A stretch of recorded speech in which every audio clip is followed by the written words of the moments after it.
नमस्कार, आप देख रहे हैं इंडिया न्यूज उत्तर प्रदेश उत्तराखंड और मैं हूं आपके साथ आयुष चित्रांश। इस बुलेटिन की शुरुआत इस वक्त की बड़ी खबर के साथ करेंगे। आपको बता दें कि इस वक्त की बड़ी और अहम जानकारी प्रतापगढ़ से मिल रही है। बड़ी खबर, सांसद संगम लाल गुप्ता का एक पत्र वायरल हो रहा है और एसडीएम वीके प्रसाद को लालगंज से हटाने की मांग इस पत्र के अंदर की गई है। एसडीएम को हटाने के लिए मंडल आयुक्त से शिकायत की गई है। डीएम, सीएमओ समेत कई अफसरों की भी शिकायत हो चुकी है और शिकायत के बाद भी बीडीओ के पद से नहीं हटे हैं और कई अफसरों के पास बीडीओ का अतिरिक्त प्रभार भी है। कानून ताक पर रखकर के सीडीओ ने अतिरिक्त पद को आवंटित किया है। अब सांसद के वायरल पत्र पर एक्शन कब होगा, ये एक सवाल है। तो आपको बता दें कि कई अफसरों को लेकर के उनके तबादले की बात कही गई है। कानून ताक पर रख करके ये तबादले किए गए हैं। अजीत हमारे सहयोगी जुड़ गए हैं जानकारी के साथ। अजीत, बताएं क्या कुछ है पूरा मामला? सांसद संगम लाल गुप्ता का जो ये पत्र है, क्या कुछ लिखा है इसके अंदर? बिल्कुल, जिस तरीके से सांसद प्रतापगढ़ का पत्र वायरल हुआ है, ये लगातार इससे पहले पीडी के लिए भी इन्होंने लेटर लिखा हुआ था, डीएम प्रतापगढ़ के लिए भी लेटर लिखा हुआ था। इस बार एसडीएम लालगंज के खिलाफ लेटर लिखे हैं क्योंकि शिकायत के 3 दिन बाद भी पीडी और बीडीओ को पद से पैदल नहीं किया गया, तो सांसद ने इसकी शिकायत मंडला आयुक्त की है। जी बिल्कुल अजीत, लेकिन ये बताएं कि इस पत्र के अंदर क्या आधार बताया गया है और क्यों चाह रहे हैं कि इनके खिलाफ कार्रवाई हो, एसडीएम वीके प्रसाद को लालगंज से हटाया जाए? ये सारी बातें सांसद ने इस पत्र के अंदर क्यों लिखी हैं? वजह क्या स्पष्ट हो सकी है अजीत? सांसद विकास कार्यों के लिए लगातार प्रयास कर रहे हैं। यहाँ के अधिकारी पूरी तरीके से लापरवाही बरत रही है। इन्होंने सांसद प्रतापगढ़ ने मंडला आयुक्त से शिकायत की है। जी अजीत, ये पत्र कब का बताया जा रहा है और इसके अंदर और थोड़ा सा बताएं, थोड़ा विस्तार पूर्वक की वजह बताते हुए इसमें क्या कुछ और लिखा गया है? क्योंकि एसडीएम को हटाने के लिए मंडला आयुक्त से शिकायत है, सीडीओ को लेकर के भी शिकायत है, कई अफसरों के पास बीडीओ का अतिरिक्त कार्यभार है। ये जो इतनी सारी बातें इसके अंदर लिखी गई हैं, इसके पीछे का आधार और ये पत्र कब का है, कब लिखा गया है और इस पर आगे क्या कुछ एक्शन हो रहा है? अगर इस विषय में भी कोई जानकारी तो वो भी बताएं। बिल्कुल, जिस तरीके से पत्र है ये 22 तारीख का है और 2 दिन पहले का ही बताया जा रहा है। और इससे पहले भी डीएम प्रतापगढ़ मार्कंडेय शाही थे, उनकी शिकायत इन्होंने सदन में उठाई थी। सांसद का फोन न उठने के कारण उन्होंने सदन में शिकायत की थी और पीडी की भी शिकायत की है विकास कार्यों के लिए और एसडीएम की भी शिकायत की है। लगातार सांसद ने शिकायत की है। जी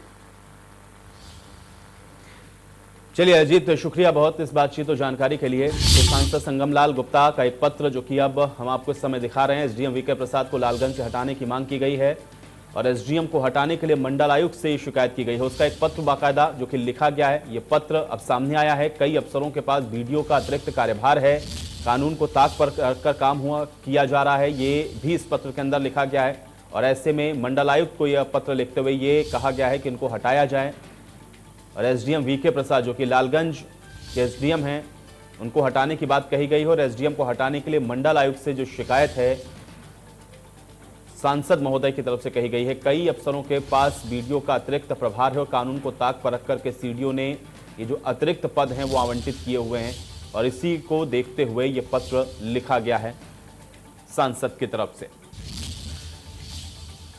चलिए बढ़ेंगे आगे। बीएसपी सुप्रीमो मायावती ने बीजेपी पर हमला बोलते हुए कहा है कि प्रदेश में आज गुंडा राज है और गरीब, पिछड़ों और ब्राह्मणों पर हो रहे अत्याचार को लेकर बीएसपी ने अपने वरिष्ठ नेताओं को चुना है जो कि इनके न्याय के लिए अपनी लड़ाई को लड़ेंगे।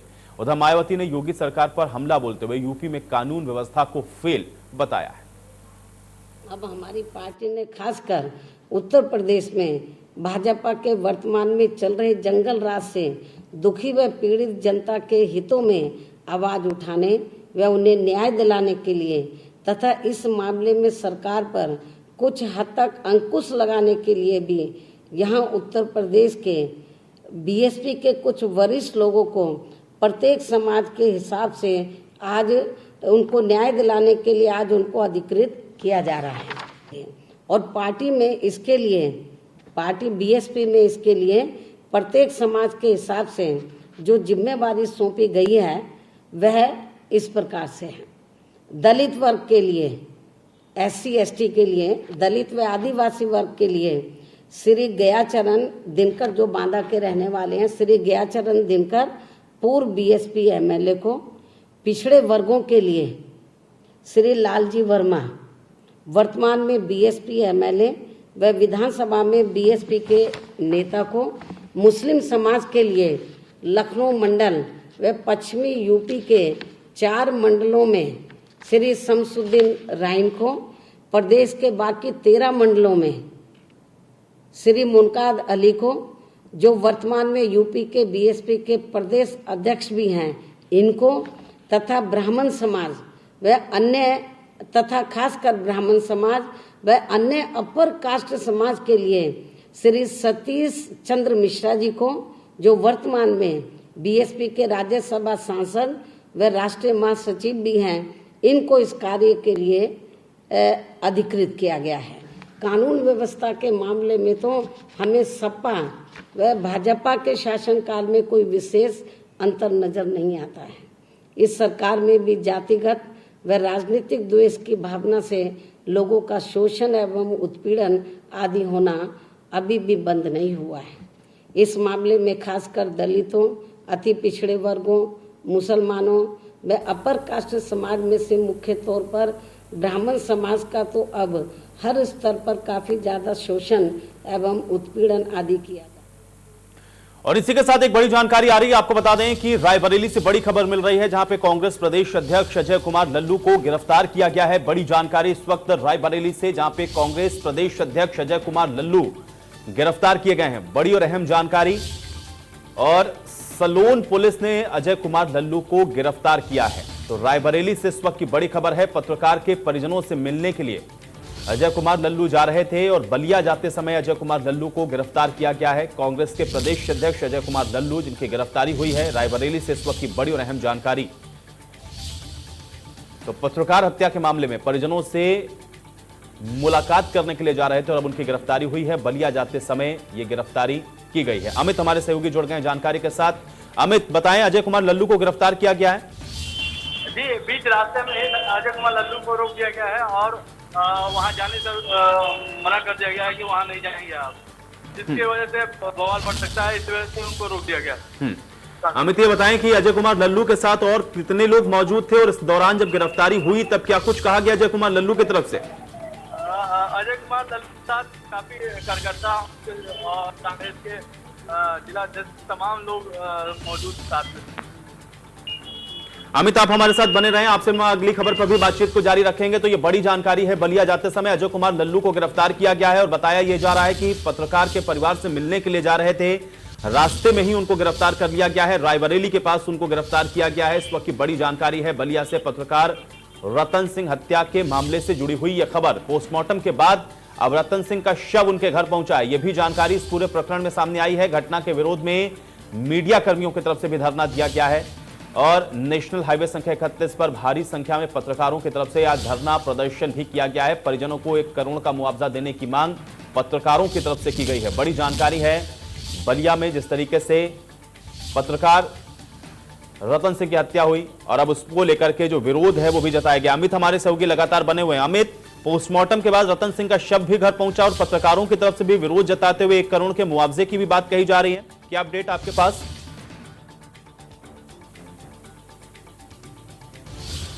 अमित, आप सुन पा रहे हैं? चलिए, अमित से हमारा संपर्क नहीं हो पा रहा है। परिजनों को 1 करोड़ के मुआवजे की बात कहते हुए पत्रकारों की तरफ से नेशनल हाईवे संख्या 31 पर धरना प्रदर्शन भी आज किया गया है। रतन सिंह हत्या के मामले में पोस्टमार्टम के बाद अब रतन सिंह का शव उनके घर पहुंचा है और इसके बाद अब मीडिया कर्मी भी इसमें आक्रोशित नजर आ रहे हैं।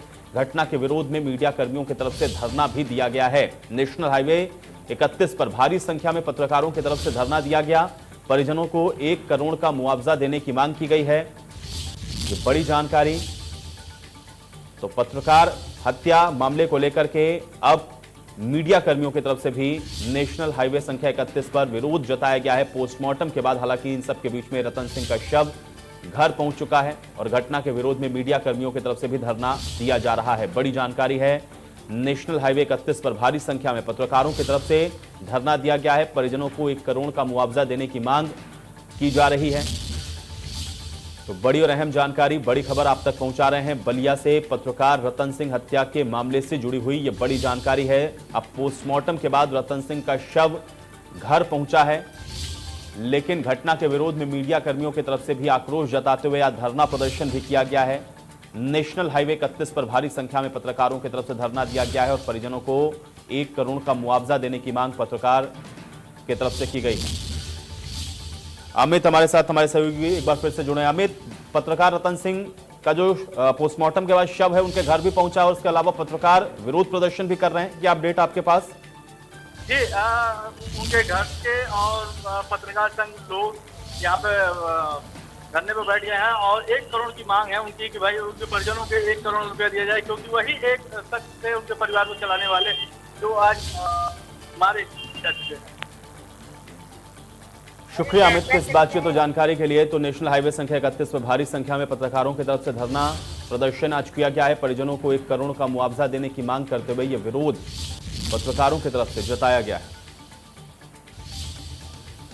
उधर सोनिया गांधी को एक बार फिर से कांग्रेस का अंतरिम अध्यक्ष चुन लिया गया है और कल हुई सीडब्ल्यूसी की बैठक के बाद सभी नेताओं ने एक बार फिर से सोनिया गांधी पर भरोसा जताया है।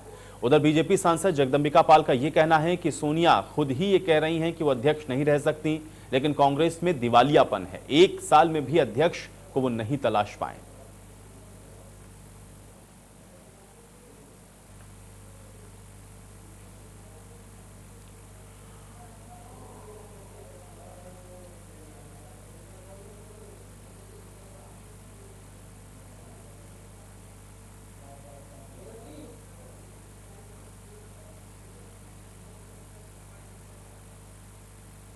राहुल गांधी क्यों नाराज हो रहे हैं? कांग्रेस पार्टी में एक बार उनको अध्यक्ष बनाया गया, स्वयं जब जनता ने जनादेश नहीं दिया तो इस्तीफा देकर के चले गए। अब 1 वर्ष से सोनिया गांधी कांग्रेस की अध्यक्ष है, वो खुद कह रहे हैं कि अब हम कार्यवाहक अध्यक्ष के रूप में नहीं काम कर सकते, चाहे उनके स्वास्थ्य के कारण या किन्हीं कारणों से। तो अब ये कांग्रेस पार्टी जो अपने को एक विपक्ष या विकल्प की बात करती है, अगर वो कांग्रेस होती तो क्या 1 साल में कोई अध्यक्ष नहीं खोज पाती? आखिर उन 23 नेताओं ने क्या लिखा कि कांग्रेस पार्टी के पास एक पूर्णकालिक और प्रभावी अध्यक्ष हो? एक राष्ट्रीय पार्टी क्लेम कर रहे हैं, ऐसी बैंकरप्सी है, दिवालियापन, कि 23 लोगों ने चिट्ठी लिखी, उस पर सीरियस वर्किंग कमेटी में डिबेट होने के बजाय आरोप लगा दिया राहुल गांधी ने, चाहे वो गुलाम नबी आज़ाद हो चाहे कपिल सिब्बल हो, कि ये भाजपा के इशारे पे कर रहे हैं। भाजपा का इससे कुछ भी लेना देना नहीं है, अपना घर राहुल संभाल नहीं पा रहे हैं। उत्तर प्रदेश में जिस दिन से योगी जी आए हैं, उन्होंने कहा कि 0 टॉलरेंस होगा और या तो अपराधी जेल में रहेंगे या तो प्रदेश छोड़ के जाएंगे, नहीं तो ऊपर जाएंगे। उत्तर प्रदेश में ये घटना बलिया की हुई दुखद है और हम सब लोग मर्माहत हैं जिस तरह से वहाँ पत्रकार की एक हत्या हुई, क्योंकि चौथे स्तंभ का एक सशक्त कलम का लेखनी का धनी है।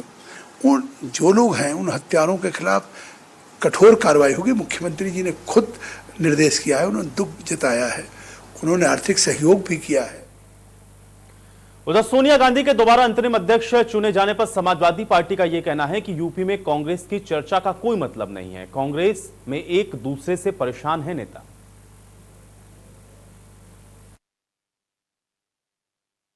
उत्तर प्रदेश में तो कांग्रेस की चर्चा का कोई मतलब नहीं है, क्योंकि कांग्रेस है नहीं, यहां खत्म हो चुकी है। लेकिन देश के लेवल पे जो हम लोगों को देखने को मिला, मैं कहना चाहूंगा कि उनका इंटरनल मैटर है और इतनी बड़ी पार्टी, पुरानी पार्टी है, उसमें अगर इतना बड़ा चर्न आ रहा है तो मुझे लगता है लोग बहुत डिससैटिस्फाइड हैं और एक दूसरे से डिससैटिस्फाइड हैं। इंटरनल खींचातानी बहुत दिखाई पड़ रही है।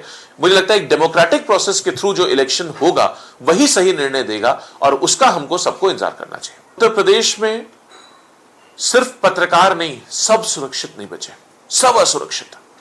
आम जनता, उत्तर प्रदेश में महिलाएं, बच्चियां, बेटियां, सबका सम्मान आज दांव पे लग चुका है। और ये जो इस तरीके से रतन सिंह जी की हत्या सामने आई है, पहले पुलिस ने इसको कहने की कोशिश की कि सब प्रॉपर्टी रिलेटेड डिस्प्यूट है। आज उनके पिताजी ने ये ऑन रिकॉर्ड कहा है कि हमारा कोई किसी भी तरीके का किसी से कोई डिस्प्यूट नहीं था और इसको फॉल्स प्रिटेक्स्ट पे बुला करके और उसको गोली मार दी गई और वहां गोली मार दी गई जहां से थाना सिर्फ 20 मीटर की दूरी पे था या पुलिस चौकी सिर्फ 20 मीटर की दूरी पे थी। ये एक अपने आप में बहुत ही डिप्लोरेबल घटना है और आज उत्तर प्रदेश में जिस तरीके से लॉ एंड ऑर्डर का कोलैप्स हुआ है, ये उसका एक चिल्लाता हुआ, चीखता चिल्लाता उदाहरण है कि अब कोई उत्तर प्रदेश में सुरक्षित नहीं है, पत्रकार तो खासकर सुरक्षित नहीं है। और इतना कहना चाहूंगा मीडिया से कि आप अगर ईमानदारी से उत्तर प्रदेश के हालात दिखा देंगे तो 15 दिन में जनता इतनी जागृत हो जाएगी कि यह सरकार की। और इसी के साथ एक बड़ी जानकारी आ रही है, प्रधानमंत्री नरेंद्र मोदी की तरफ से एक ट्वीट किया गया है। इस वक्त की बड़ी खबर आप तक पहुंचा रहे हैं। डोम राजा के निधन पर पीएम मोदी ने शोक जताया है। लोकसभा चुनाव में पीएम मोदी के प्रस्तावक थे डोम राजा और काशी की सनातन परंपरा के संवाहक थे डोम राजा। और उनके निधन पर प्रधानमंत्री की तरफ से शोक जताया गया है। डोम राजा के निधन पर प्रधानमंत्री नरेंद्र मोदी ने शोक जताते हुए ट्वीट किया है। हार्ट अटैक से डोम राजा जगदीश चौधरी का निधन हुआ। 2019 लोकसभा चुनाव में पीएम मोदी के डोम राजा प्रस्तावक थे और अब उनके निधन पर यह देखिए किस तरीके से प्रधानमंत्री की तरफ से शोक जताते हुए यह ट्वीट किया गया है, जो हम आपको दिखा रहे हैं। वाराणसी के डोम राजा जगदीश चौधरी जी के निधन से अत्यंत दुख पहुंचा है। वो काशी की संस्कृति में रचे बसे थे, वहां के सनातन परंपरा के संवाहक रहे। उन्होंने जीवन पर्यंत सामाजिक समरसता के लिए काम किया। ईश्वर उनकी आत्मा को शांति प्रदान करे और परिजनों को इस पीड़ा को सहन करने की शक्ति दे। ये प्रधानमंत्री नरेंद्र मोदी की तरफ से ट्वीट करते हुए शोक संवेदनाएं व्यक्त की गई हैं। डोम राजा के निधन पर प्रधानमंत्री नरेंद्र मोदी ने यह शोक जताते हुए ट्वीट किया है। दरअसल लोकसभा चुनाव में पीएम मोदी के प्रस्तावक थे डोम राजा और उनकी मृत्यु के बाद प्रधानमंत्री की तरफ से यह ट्वीट किया गया। उधर आम आदमी पार्टी के सांसद संजय सिंह का पुलिस पर वार और योगी सरकार के इशारे पर मेरे खिलाफ एफआईआर लिखी गई, ये बात उन्होंने कही। पुलिस अधिकारी बाबा के दबाव में गुनाह कर रहे हैं, ये बात भी कही गई। संजय सिंह की तरफ से संसद की विशेषाधिकार समिति के सामने पेश करवाऊंगा, ये बात भी उन्होंने कही। और फर्जीवाड़े का जवाब देना मुश्किल होगा तो आप सांसद संजय सिंह ने पुलिस के ऊपर वार किया है और संसद के विशेषाधिकार समिति के सामने सबको पेश कराऊंगा, तुम्हें फर्जीवाड़ी का जो जवाब है वो देना होगा, ये कहते हुए आम आदमी पार्टी के सांसद संजय सिंह की तरफ से यह बात कही गई है। संसद के विशेषाधिकार समिति के सामने पेश कराऊंगा, यह बात कही गई है। और फर्जीवाड़े का जवाब देना मुश्किल होगा क्योंकि योगी सरकार के इशारे पर मेरे खिलाफ एफआईआर लिखी गई, ये बात संजय सिंह की तरफ से, आम आदमी पार्टी के सांसद संजय सिंह की तरफ से पुलिस के ऊपर यह वार किया गया है और योगी सरकार के इशारे पर मेरे खिलाफ एफआईआर लिखी गई।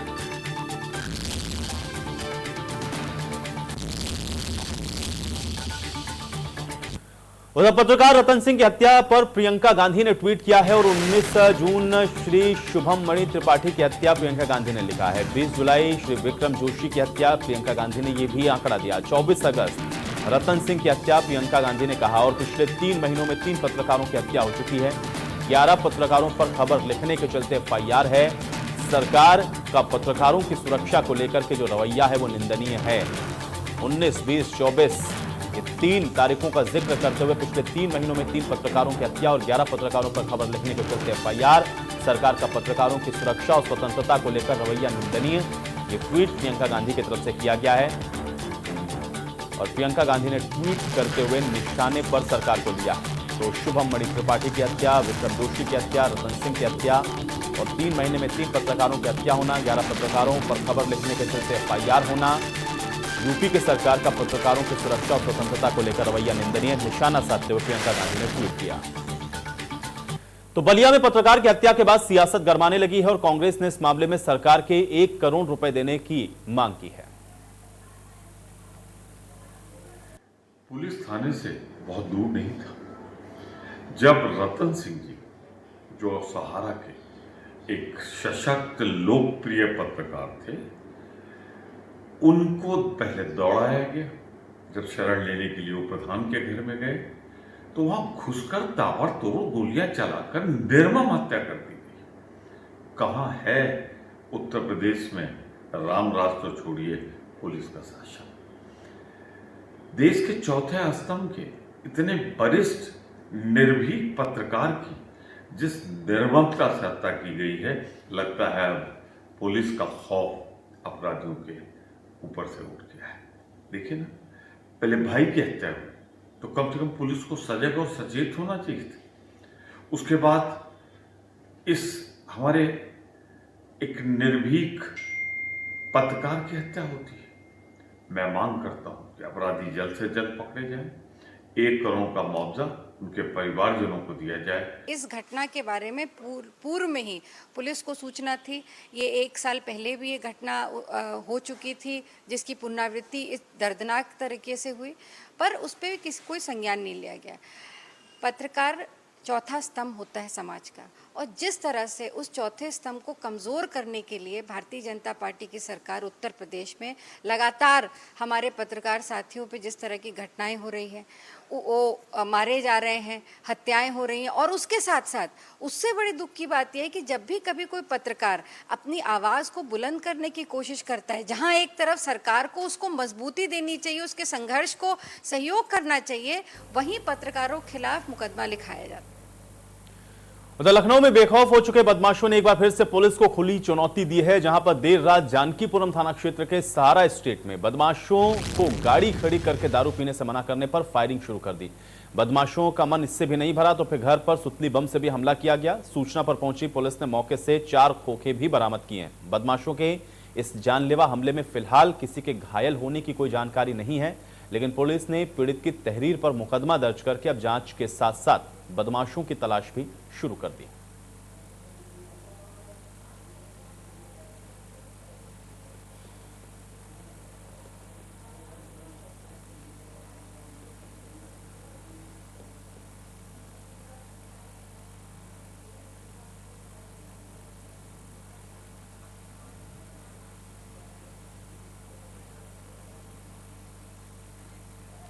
और इसी के साथ एक बड़ी जानकारी गाजियाबाद से मिल रही है। आपको बता दें कि बड़ी खबर है गाजियाबाद से, और मोदी नगर में युवक की हत्या का मामला। गाजियाबाद से ये बड़ी और अहम जानकारी आप तक पहुंचा रहे हैं। पुलिस ने बीजेपी विधायक पति के खिलाफ एफआईआर दर्ज की है। विधायक मंजू सिवाच के पति के खिलाफ नामजद एफआईआर दर्ज की गई। आईपीसी की धारा 302, 147, 148, 149 और 120 बी के तहत एफआईआर दर्ज हुई है। डॉक्टर देवेंद्र सिवाच के खिलाफ हत्या का और साजिश का आरोप लगा है, और इन धाराओं के तहत इनके खिलाफ जो मामला है वो दर्ज किया गया है। गाजियाबाद से जानकारी, मोदी नगर में युवक की हत्या के मामले में अब पुलिस ने बीजेपी विधायक पति के खिलाफ एफआईआर दर्ज की है।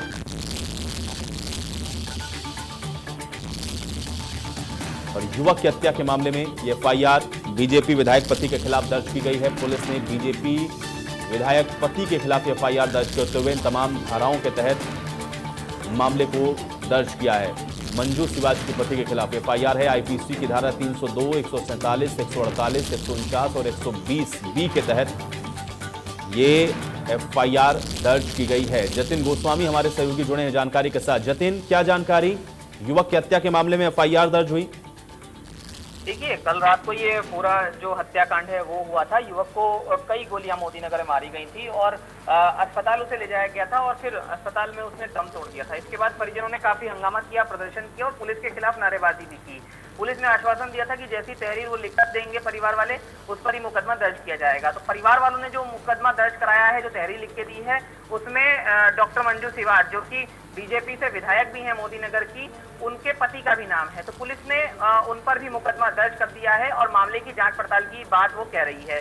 हालांकि अभी डॉक्टर मंजू सिवाच जो विधायिका हैं, उनकी तरफ से कोई औपचारिक बयान नहीं आया है मामले पर, लेकिन उनसे जो हमारी बात हुई है, उनका कहना है कि साजिश के तहत उनके पति का भी नाम इस पूरे मामले में लिया गया है, और वो कानून पर भरोसा रखती हैं और कह रही हैं कि जो भी पुलिस जांच पड़ताल करेगी, जो नतीजा सामने आएगा वो उनको एक्सेप्ट होगा। तो कुल मिलाकर जब बीजेपी विधायिका के पति पर एक एफआईआर दर्ज हुई है, वो भी हत्या के मामले में, तो निश्चित तौर पर जो राजनीति है वो भी गरमा रही है। लेकिन तमाम चीजें अभी जांच का विषय है, सभी पहलुओं पर पुलिस जांच की बात भी कह रही है। जी, शुक्रिया जतिन इस बातचीत और जानकारी के लिए। वहीं उन्नाव में राजधानी मार्ग को 4 साल पहले 4 लेन की सौगात सपा सरकार ने दी, तो फिर वहीं सड़क के दोनों छोर पर साइकिल ट्रैक भी बनाया गया, और रात में बेहतर आवागमन के लिए 13 करोड़ के अधिक बजट से पीडब्ल्यूडी विभाग ने एलईडी लाइटों को भी लगाया। नगरपालिका उन्नाव और गंगा घाट को हैंडओवर भी कर दिया गया, लेकिन नगरपालिका के अधिकारियों की लापरवाही से 13 करोड़ की लागत से लगाई गई 1017 लाइट में अधिकांश एलईडी लाइट अब शोपीस बन गई हैं, और कई पोल जमीन पर धराशायी हो चुके हैं, तो कुछ मौके से गायब हैं। 12 किलोमीटर के रास्ते पर कुछ लाइटें भले ही उजाला दे रही हों, लेकिन अधिकांश शोपीस बनी हुई। के बीच उन्नाव में ये राजधानी मार्ग है जिसका निर्माण यूपी के तत्कालीन मुख्यमंत्री अखिलेश यादव ने कराया था और 4 लेन का निर्माण लगभग 4 साल पहले हुआ था और इसी 4 साल के पहले इसी रोड निर्माण के दौरान LED लाइट लगवाई गई थी जिसकी कीमत 1,33,000 रुपये है और 14 करोड़ रुपए की लागत से ये लाइटें लगवाई गई थी। लगभग 12 किलोमीटर के सड़क के दोनों तरफ लगभग 1100 लाइटें लगाई गई थी और एक RTI में खुलासा हुआ कि इन्हीं रोड लाइटों से जब 4 साल पहले प्रकाश होता था, आज इन्हीं रोड लाइटों से कि प्रकाश नहीं होता है, इसलिए नगर पालिकाओं ने ये सड़क के दोनों तरफ अपनी तरफ से नई लाइटें लगवाई हैं जिनका टेंडर किया गया था और 1,33,000 की लागत से जब ये एक लाइट लगाई गई थी तब इन्हीं रोड लाइटों से प्रकाश होता था और सपा सरकार में यही रोड लाइटें इस सड़क को प्रकाश देती थी, राहगीरों को प्रकाश देती थी। या ये कह सकते हैं कि अब हुकूमत बदली है, निज़ाम बदला है और मातहतों का नज़रिया भी बदल गया है देखने का कि जब सरकार थी सपा सरकार, अखिलेश यादव थे मुख्यमंत्री, उस दौरान ये लाइटें प्रकाश देती थी और जब अब बीजेपी सरकार आ गई है, मुख्यमंत्री योगी आदित्यनाथ हैं, तो यही लाइटें प्रकाश देना बंद कर चुकी हैं। अब ये सफ़ेद हाथी साबित हो रही हैं। 14 करोड़ रुपए की लागत से लाइटें लगाई गई थी, 1,33,000 की एक लाइट थी और इनका मेंटेनेंस का जिम्मा गंगा घाट नगर पालिका, उन्नाव नगर पालिका और बीच का जो एरिया है उसमें PWD विभाग को इसका मेंटेनेंस करना था, रखरखाव करना था। लेकिन अब ये सिर्फ सफ़ेद हाथी बनी हुई हैं। ऐसे में सवाल उठता है कि जिला प्रशासन का ये बेरुखा रवैया क्यों सामने आ रहा है? क्या जब सरकारें होंगी तभी इनका मेंटेनेंस होगा, जब सपा सरकार होगी तभी इनका मेंटेनेंस होगा? सरकार बदलेगी, निज़ाम बदलेगा तो क्या महतातों का नज़रिया भी बदल जाएगा? इस जो पैसे की बंदरबांट हो रही है, पैसे को बर्बाद किया जा रहा है, वो साफ तौर पर दिख रहा है कि जो सड़क पे लाइटें लगी थी ये पहले प्रकाश देती थी, अब ये प्रकाश नहीं देती हैं। हालांकि जब अधिकारियों से बात की गई है तो उन्होंने कहा है कि इन्हीं लाइटों को दोबारा शुरू कराया जाएगा और यही लाइटें फिर से जगमगाएंगी। उन्नाव से गौरव शर्मा, इंडिया न्यूज़। और चलिए इसी के साथ इस बुलेटिन में मेरे साथ फिलहाल इतना ही।